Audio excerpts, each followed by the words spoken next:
are going to spotlight for everybody. Okay. All right. Welcome to Abundance Church, aka Saturday Sermon. Today we are talking about. There's a lot. Look, there's a lot of things going on right now. Right. There's a lot of things going on right now, and a lot of it could seem, I man, there's a lot of conflict. Let's just say that a lot of conflict. And so, in the world today, we see conflicts from, a grand scale, and from wars, right? So like we may not know, you might not notice, but there's like active wars going on right now, right? And so, from geopolitical tensions across the nations, to competitive dynamics in the world of hip hop. And so whether it's like, countries like Iran and Israel, Palestine, all of the other countries that are probably going to get into this. So, I look at this as, a potential world war, right? A potential world war that's happening as we speak. Um, and then simultaneously, right, you got hip hop artists like Drake, Kendrick Lamar. I know y'all might have heard the diss track, the AI diss track that Kendrick, or Drake just dropped against Kendrick. Waiting for Kendrick for a response. J. Cole backing out. Rick Ross, right? Like all of this conflict happening. Even conflicts amongst, in the finance world, right? Watching, my brother Julian Gordon, and and everybody who has been calling out what's happening with the Tulsa real estate fund, and the sale of the Black House. Like there's a lot. There's other stuff happening, right? So there's a lot of conflict happening right now.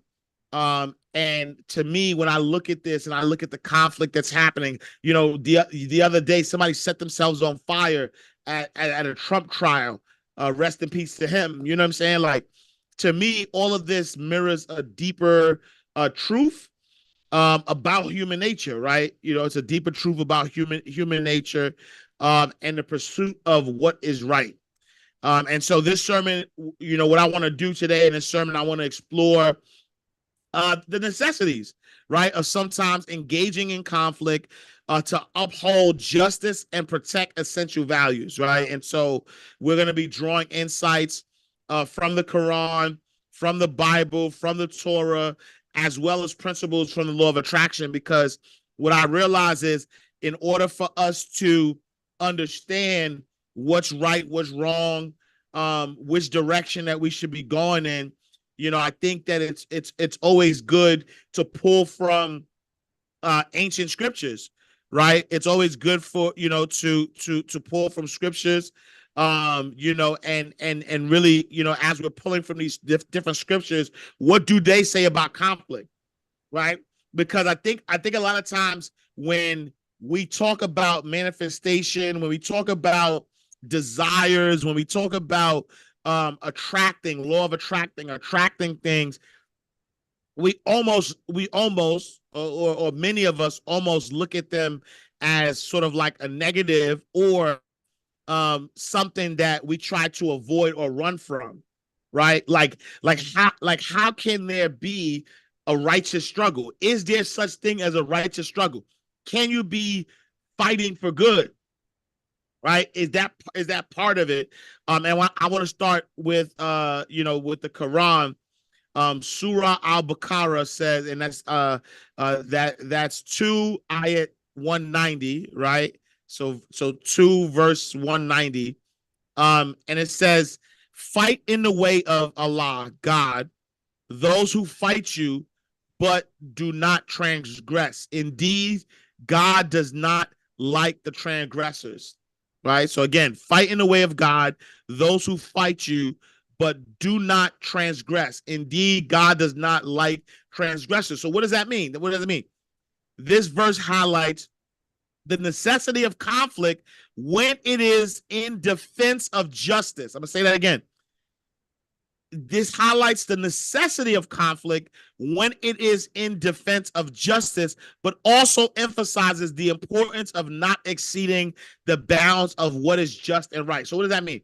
That means that, you know, when you are protecting, right, and when you are protecting justice, when you are protecting what's right, when you are, you know, fighting for a just cause, right?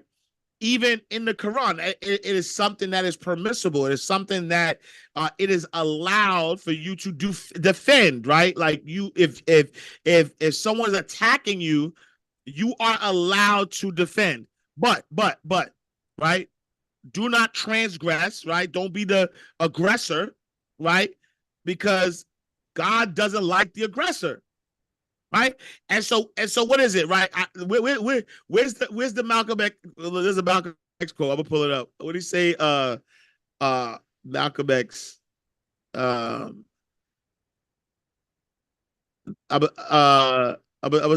this quote that just like immediately came to my head, right? And it's a Malcolm X quote, right? And it says, "Be peaceful, be courteous, obey the law, respect everyone. But if someone puts his hands on you, send him to the cemetery." And I remember reading that, right? I remember reading that quote. And, you know, again, it's one of those things where, again, I'm never gonna be the transgressor, right? Like I'm never gonna, you know, attack anybody unnecessarily, right? In fact, you know, I'm always looking for peace, right? I'm always looking for peace, but and sometimes, right, conflict is gonna be necessary, right? Sometimes conflict is gonna be necessary for peace, right? And so you want to make sure, and this is not just in physical fighting, right? This is in business, this is in finance, this is in, you know, things that you're going to be doing, right? Like not everything you do is going to be you know, going the way you want to go, right? Sometimes there's going to be conflict. But in that conflict, right? In that conflict, are you engaging in this righteous struggle? The Bible says this as well. So Ephesians 6 verses 12 reminds us, it says, "For we wrestle not against flesh and blood, but against principalities," right? Against power, against the rulers of the darkness of this world, against spiritual wickedness in high places. And this passage teaches us that our struggles are often against greater forces of injustice, and that standing firm in our values is a spiritual duty, right? You have a spiritual duty, right, to stand firm against, right, against injustice, right, to fight against the greater forces that are trying to go the opposite way. You know, like I was watching you know, documentary on Netflix, oh no, Prime, I think. And it was talking about you know, what was going on in Nickelodeon and all this stuff that's happening, right? It's like, no, if there's injustice happening, you got to stand firm against that injustice, right? Because what, again, Ephesians is talking about, right? Like you're not fighting against flesh and blood. It's not you know what I'm saying? It's like it's not you against me, right? It's not flesh and blood. I'm not fighting against people. I'm fighting against the principalities.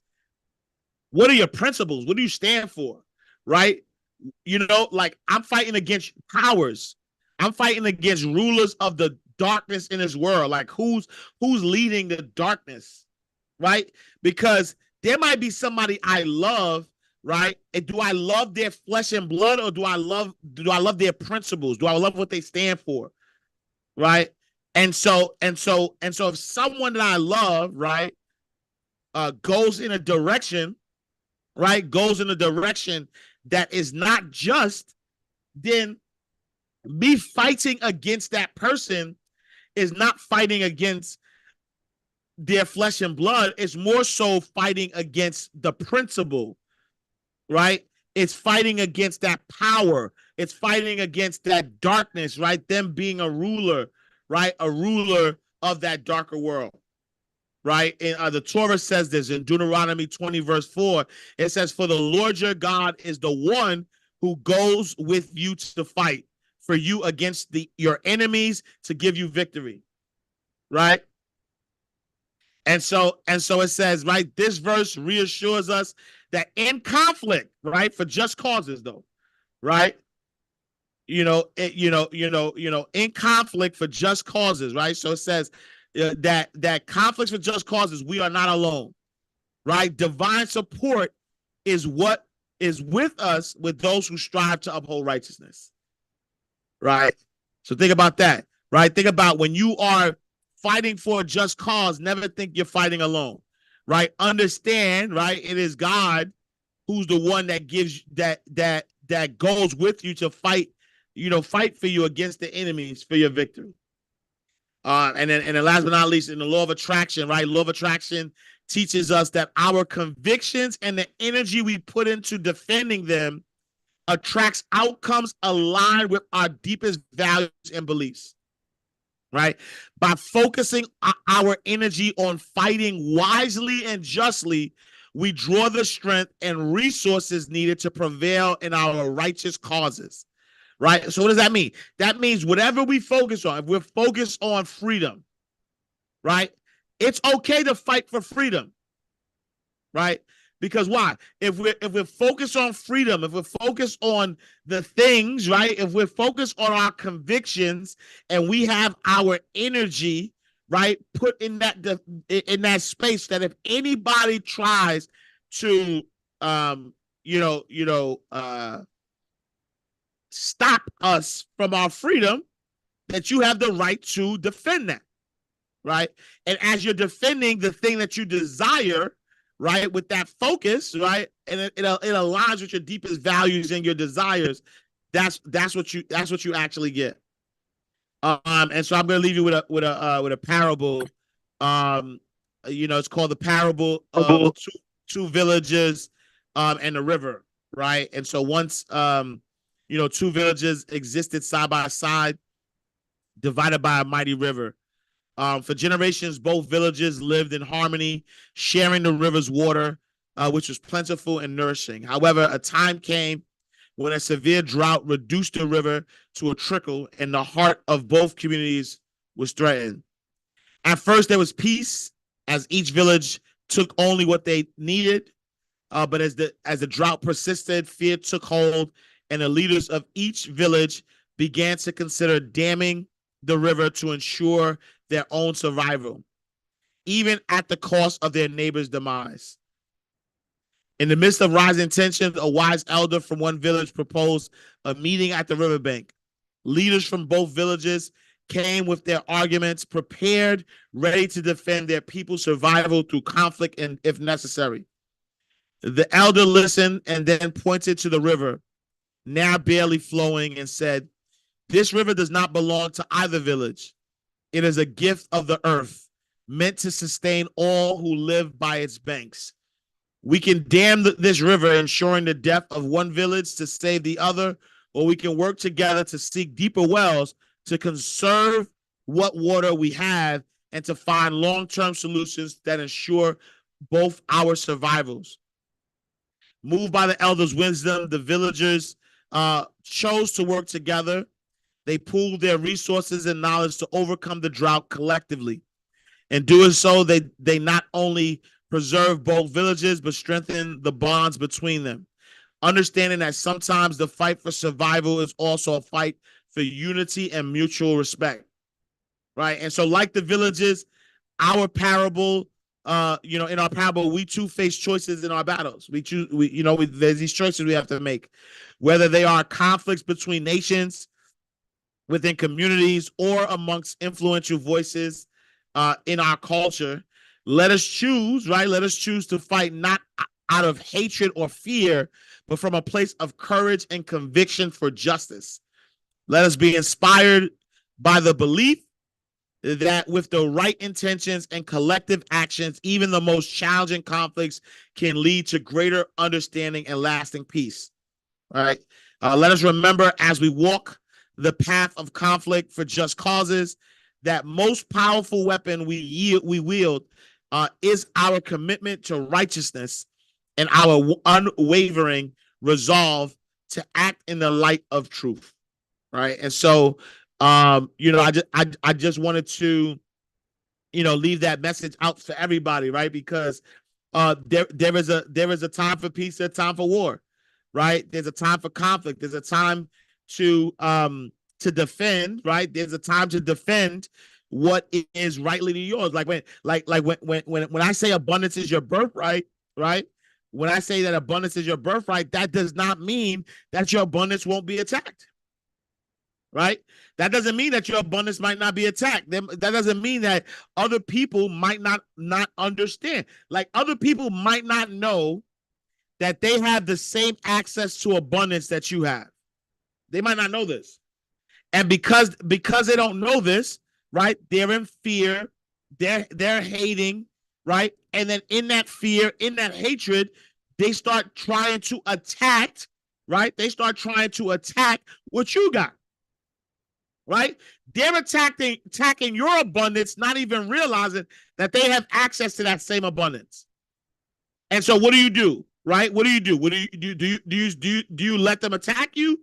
Do you say, wait, hold on, you have access to this abundance too, right? No, you defend, right?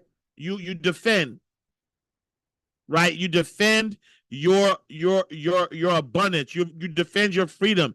You defend, right? And again, this is not just the physical attacks either, right? Sometimes the attacks are gonna, sometimes the attacks are not only physical. Sometimes the attacks are gonna be psychological. Sometimes the attacks are gonna be on your business. Sometimes the attack is gonna be on your family. Sometimes the attack is gonna be on your livelihood, right? There's a lot of different ways that attacks can come, right? And when they do, right, you have the right to defend what is yours. So, I'm gonna open it up for my abundance community to chime in. But that is our sermon for today. All right, I'm opening it up for any questions or comments from the crew. Hey, I have a comment, statement, just a train of thought that came up as I heard you talking. And before I say this, I want to get clear on what I feel like the message was. And it was that in religious doctrine, it tells us that we have the right to protect what we believe is ours by principle, right? So, and this may sound odd, but what immediately came up for me was the construct of white supremacy, right? Because it's like, as I listened to what you were saying, I'm like, well, damn, that means that it's really subjective, right? Because when you think about the construct of white supremacy, and I would love to get your thoughts, anybody else's thoughts on this, they believe they are protecting what's rightfully theirs. So does that really make them wrong, right?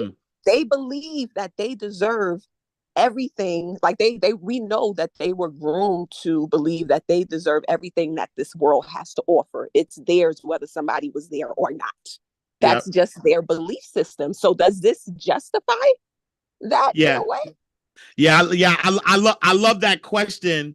And what I would say is, when I say abundance is your birthright, or when you think about the principle of things, what that means is that if there was no greed, right? If there was no greed, if there was no if there wasn't fear, if there wasn't people who just believed that they had to take in order to have, right? Then everybody would understand that there's more than enough for everybody, right? And so when you think about white supremacy exists because of fear. White supremacy doesn't exist because of truth, right? Because white supremacy says, well, I don't have, and in order for me to have, I need to take it from you, right? And because I don't have and I'm gonna have to take it from you, then and then I'm gonna do anything in my power to take this. And then now I believe that because I took this from you, you're going to attack me.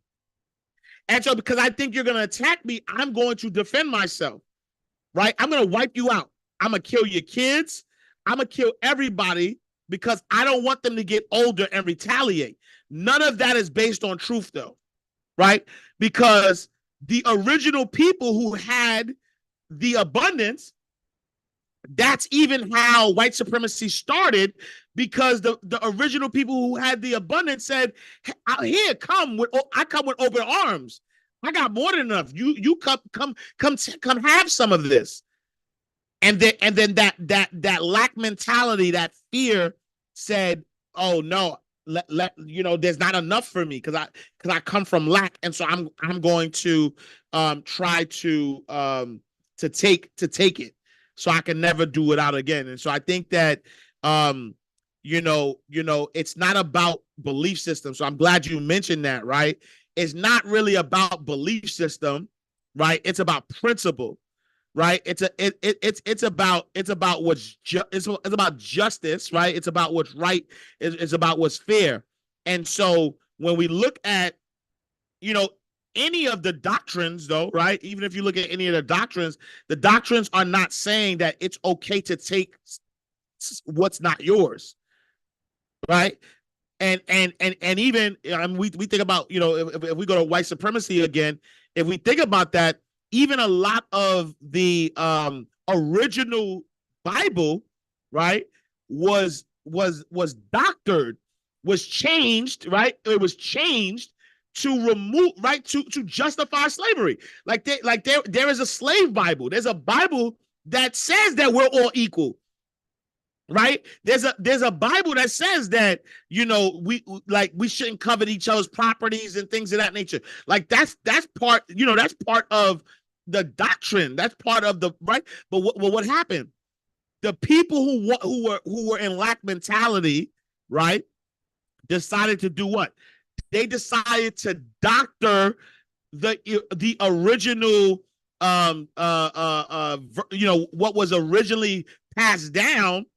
And so even when saying it's subjective, it's still a ruler of darkness. They're lying, right? They doctored a document. They tried to write what was said was right in order to dupe the people, right? So it's like the example of, the person who believes that the world is overpopulated. They have that belief system. Like the world is overpopulated. We need to kill 3 billion people. Well, yeah, they could defend that, but that's darkness, though. That's not truth, right? That isn't based on justice. And so I think that when we are deciding, what is just and right and fair, we have to go to the original source. We have to go to the Quran. We have to go to the Bible. We have to go, to the Torah. We have to go to ancient history and just kind of not look at what the people did, but what did God command, right? What did God give us, right? Did God give us everything in abundance? Did God tell us that, that I will give you everything in abundance? Not people, but God, you know what I'm saying? And so I think that yes, it could be subjective to what people believe, but if you peel back the layers, a lot of what people are believing is based on lack, and that lack, is based on lack, and then that lack is what is causing people to go into the darkness. If that makes sense.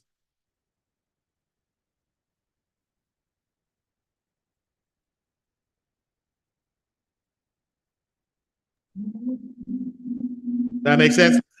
Yeah, no, I'm just waiting to see if anybody had any other comments. But yes, it makes sense. I mean, I can definitely think of some things to not necessarily refute it, but other examples. But I see where you're not even I see where you're going with it. I understand completely from the original doctrine, and when you bring it back out to people's systemic beliefs. I'm going to use that term to describe that. Yeah. All right, let me cut this off on YouTube. All right, YouTube. I appreciate y'all. We gonna get intimate. So if y'all want to join the abundance community, y'all can go to abundancecommunity.org, abundancecommunity.org. Join us. We meet 6 days a week. So Mindset Mondays, Get Right Tuesdays, Winning Wednesdays, Talk Back Thursdays, Fearless Fridays, and then this Saturday sermons. So we appreciate y'all. Go to my abundance. Oh no, go to